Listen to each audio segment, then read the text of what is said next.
Hey, so I did a little bit of carving, and I'm gonna make another video that kind of shows a little bit of motion, but you know, just short clips. Anyways, here I am thinking about the head and the shoulder. I've taken away quite a bit of material, and it's time for me to work on a different part of the carving. Because you don't want to.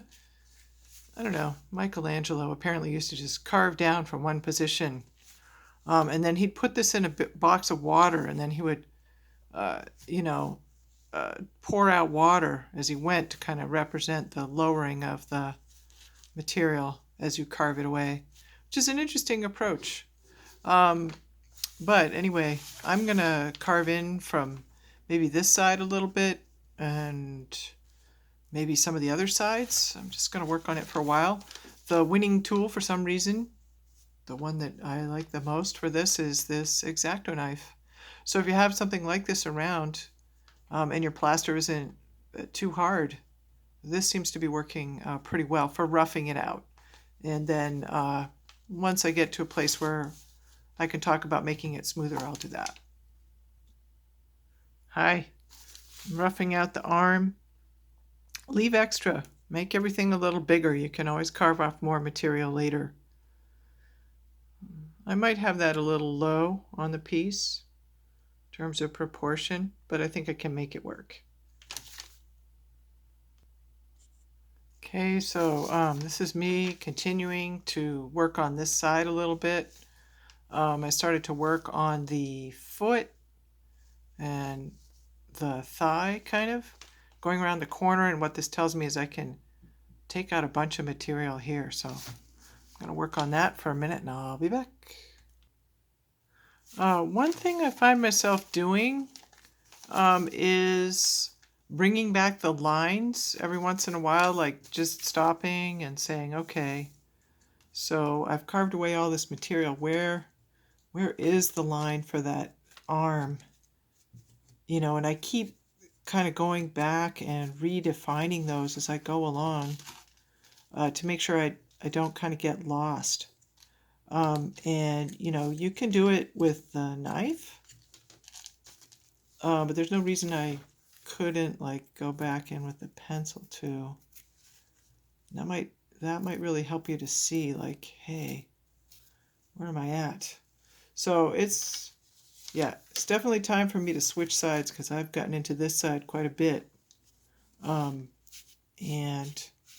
I'm still going to suggest that you carve from each side a little bit, and then you'll get to the point where you'll start to really see it coming out, and that's kind of an exciting point. And you may not need to keep drawing on it at that point once you get the basic shapes. So I'm going to carve on this side for a little bit, maybe this side, and then I'll be back. So one thing that started to happen was his feet started to feel expressive to me. And I thought, hey, you know what? I'm going to have his little toes kind of curling up towards us over here. So here's the cool part. You can go back to your clay model and work with the clay to kind of give you an idea of how that might work out in the carving and go back and forth. Having the clay handy is kind of cool. So something kind of expressive is starting to happen with this piece. He's kind of, I've got his little toes. I got all obsessed with his foot for a minute. Which you really shouldn't do. You should rough out the whole piece before you get into details. But anyways, I don't know. The foot started meaning a lot to me. And then, I don't know, the fact that he's so sort of cramped up and cooped up, and I'm thinking, God, it feels like being shut in the house because of this COVID all the time, right? So it's starting to kind of talk to me, and if you're working on this carving and it starts to feel like something, by all means, go with it. So I'm realizing that I've really jammed him into this corner. He's jammed in there. He doesn't have much space.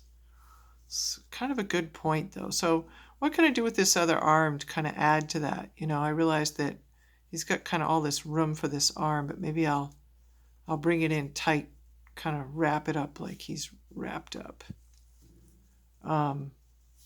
So that might mean taking quite a bit of material off of this side. I have to kind of think about it. I could manipulate this guy a little bit too to try to get a feel for it, how I could make it more expressive. I like going back and forth between the clay and the plaster. One thing to remember is to spray them both down.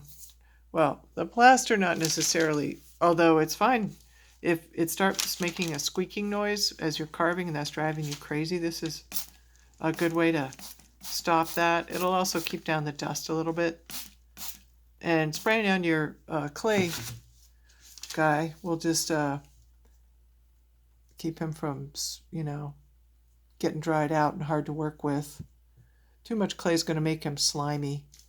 But I'm just thinking about his back and how I could kind of squish up that shoulder a little bit and like push that in even more so that he has even less space.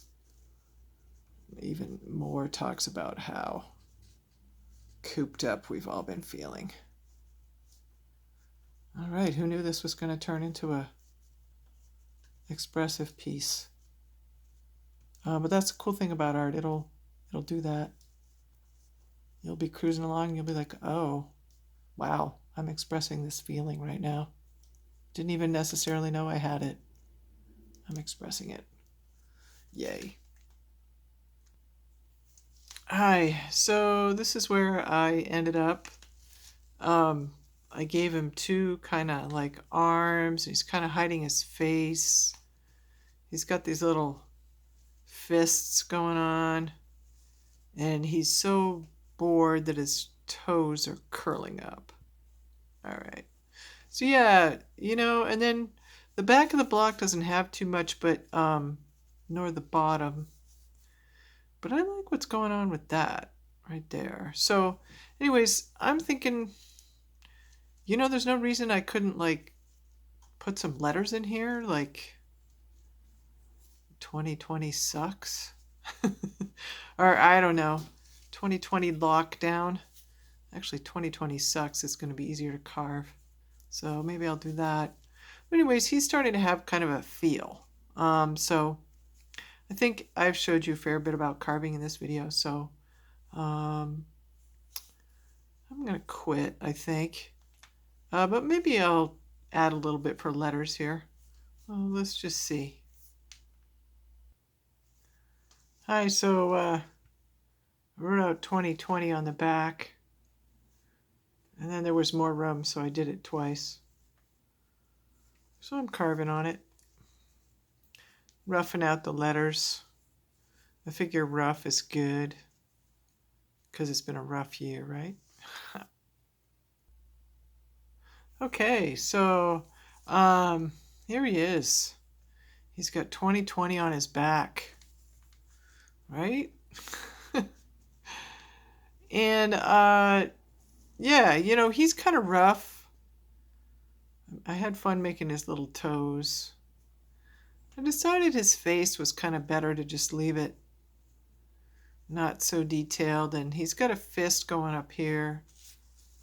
This plaster is really soft, so some of my details, I could wait until the very end and bring those back a little bit if I felt like it was important.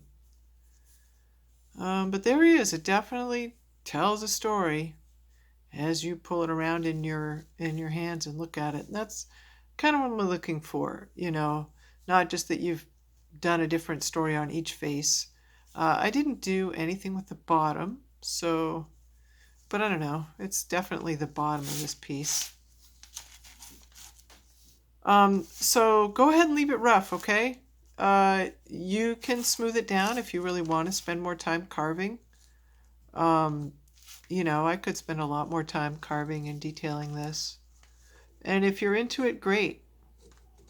But, I'm thinking you're going to spend a few hours on this. And so after you spend a couple hours, if you've got it kind of roughed out all over, that's great. Maybe it's time to give your wrists a break and, definitely set it aside and look at it carefully and then decide, does it really need anything else? And if the answer is, I kind of like the way it is, then that's your cue. You're done. All right. 2020. I had 2021 over here. I was like, no, that's too depressing. I only want to talk about 2020. 2021 is going to be way better, right, you guys?